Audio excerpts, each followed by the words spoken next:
finales de febrero, la Alta Comisionada de Naciones Unidas para los Derechos Humanos presentó su informe anual sobre la situación en Colombia al Consejo de Derechos Humanos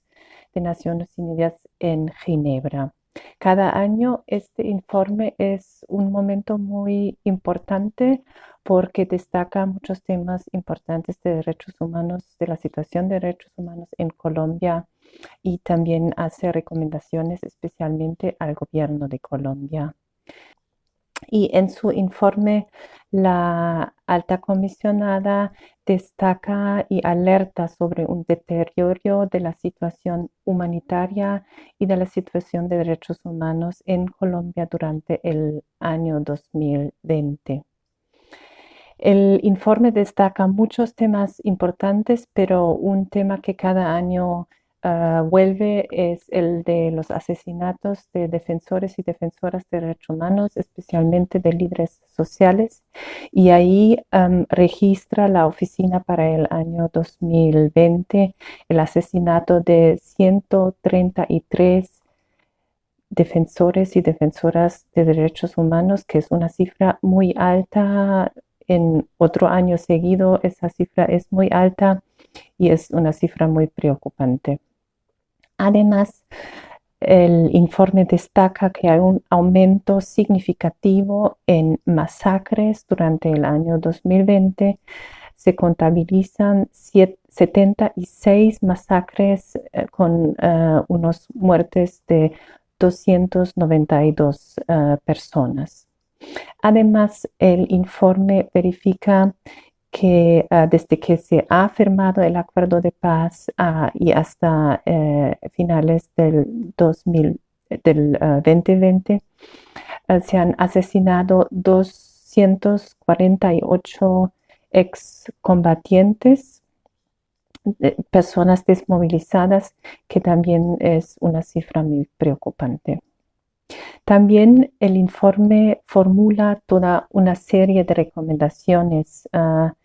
y quisiera tal vez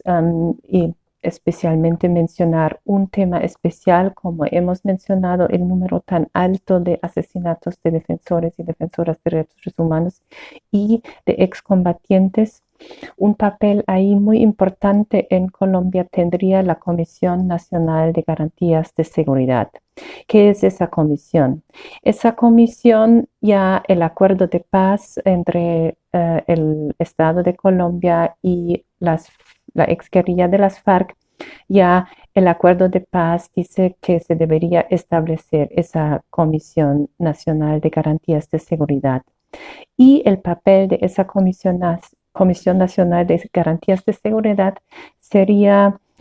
diseñar una política pública para el desmantelamiento de los grupos sucesores del paramilitarismo, pero también de otros grupos armados al margen de la ley.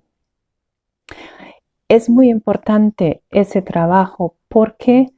para frenar y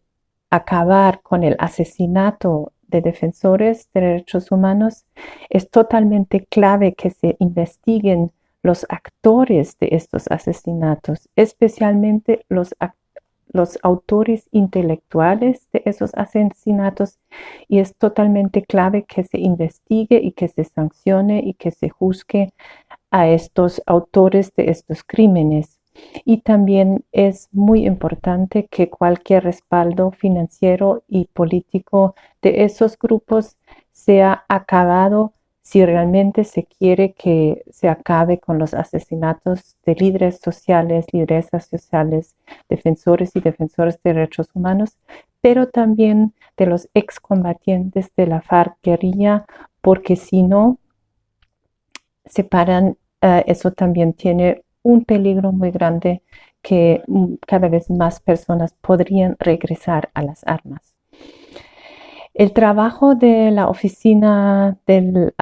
la alta comisionada para los derechos humanos siempre ha sido incómodo para los gobiernos. Entonces, lo que pasó este año con la presentación del informe es que el gobierno colombiano mandó toda una serie de comentarios en cuanto al informe, de los datos del informe y también sobre las recomendaciones y especialmente también um, el gobierno en sus anotaciones sobre el informe también, por ejemplo, presenta una imagen donde ellos sí dicen que ha habido un avance importante en la Comisión Nacional de Garantías de Seguridad.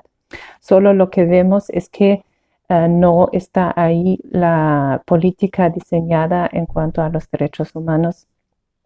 uh, hecha y también hay unos representantes de la sociedad civil en esa Comisión Nacional de Garantías de Seguridad y también de esos representantes quienes sí de su parte han